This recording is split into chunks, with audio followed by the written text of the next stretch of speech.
जंग महल से सत्ता तक कौन। पश्चिम बंगाल में 23 और 29 अप्रैल 2026 को होने वाले मतदान के लिए राजनीतिक पारा 7वें आसमान पर पहुंच गया है। ग्राउंड जीरो पर तृणमूल कांग्रेस और भारतीय जनता पार्टी कैडरों में हो हल्ला शुरू हो गया है। बीजेपी के स्टार प्रचारक प्रधानमंत्री मोदी और गृह मंत्री अमित शाह फिलहाल मैदान में नहीं उतरे हैं, लेकिन उनके रणनीति का असर दिखने लगा है। दूसरी तरफ टीएमसी सुप्रीमो और राज्य के मुख्यमंत्री ममता बनर्जी एक्शन में नजर आ रही हैं। बीजेपी की रणनीति ने इस बार दीदी को परेशान कर दिया है, क्योंकि इस बार बीजेपी को हाथ लगा है जादुई समीकरण। नमस्कार, आप देख रहे हैं सी न्यूज भारत और मैं हूं ऋषभ सक्सेना। पश्चिम बंगाल की राजनीति एक बार फिर उबाल पर है। इस बार केंद्र में है राज्य की 84 आरक्षित सीटें, जो अनुसूचित जाति और अनुसूचित जनजाति के लिए तय हैं। ये वो 84 सीटें हैं जो समीकरण तय भी करेंगी, समीकरण बिगाड़ेंगी भी और समीकरण बना भी देंगी। यही सीटें इस चुनावी समीकरण की असली किंग मेकर मानी जा रही हैं।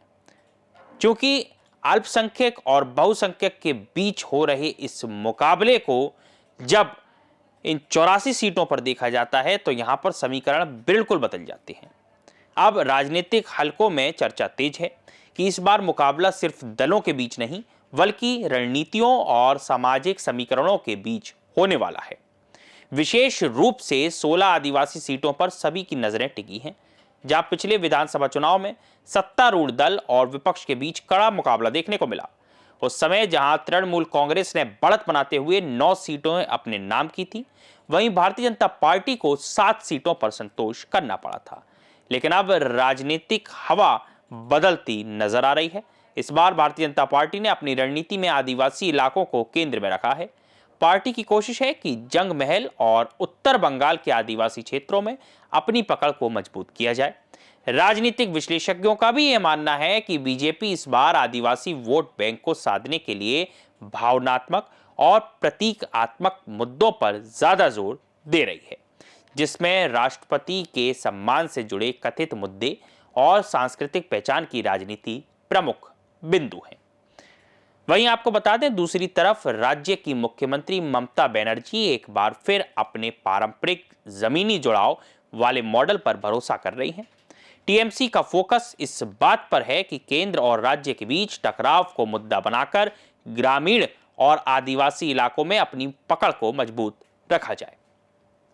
अब राजनीतिक गलियारों में यह भी चर्चा है कि भारतीय जनता पार्टी की रणनीति को केंद्रीय नेतृत्व की सोच से जोड़ा जा रहा है, जिसमें प्रधानमंत्री नरेंद्र मोदी और गृह मंत्री अमित शाह की दूरगामी रणनीति का असर दिख रहा है।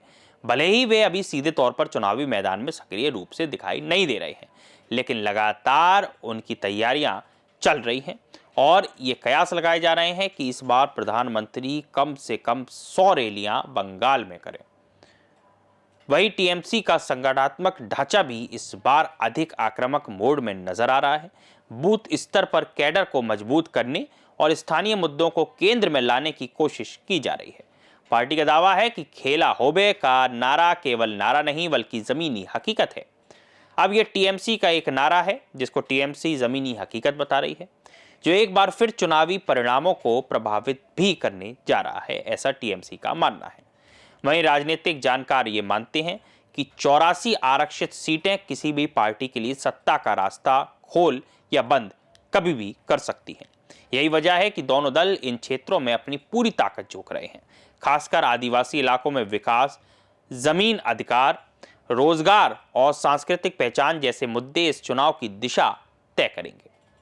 हालांकि भारतीय जनता पार्टी की आक्रामक रणनीति और लगातार बढ़ती पैठ टीएमसी के लिए चिंता का कारण बन रही है, लेकिन ममता बनर्जी की सरकार अपने शासन मॉडल और कल्याणकारी योजनाओं को बड़ा हथियार मानकर मैदान में डटी हुई है। अब विशेषज्ञों का यह मानना है कि यह चुनाव केवल सीटों का नहीं, बल्कि सामाजिक संदेशों का भी है। आदिवासी और अनुसूचित जाति के वोटर इस बार पहले से ज्यादा जागरूक और निर्णायक भूमिका में नजर आ रहे हैं। ऐसे में यह देखना दिलचस्प होगा कि क्या बीजेपी अपने नए समीकरणों से बड़ा उलटफेर कर पाएगी या फिर ममता बनर्जी एक बार फिर बंगाल की राजनीति में अपना दबदबा कायम रखेंगी। फिलहाल मैदान पूरी तरह तैयार है, कैडर सक्रिय हैं और सियासी बयानबाजी अपने चरम पर है। बंगाल की 84 सीटों की यह लड़ाई सिर्फ चुनाव नहीं बल्कि सत्ता की दिशा तय करने वाला महासंग्राम बनती जा रही है। अब बंगाल में क्या होगा ये देखना बहुत दिलचस्प होगा, लेकिन आप अपनी राय हमें ज़रूर कमेंट बॉक्स में लिखकर बताएं। बंगाल से जुड़ी और भी अपडेट्स के लिए आप जुड़े रहिए सी न्यूज़ भारत के साथ। देखते रहिए सी न्यूज़ भारत।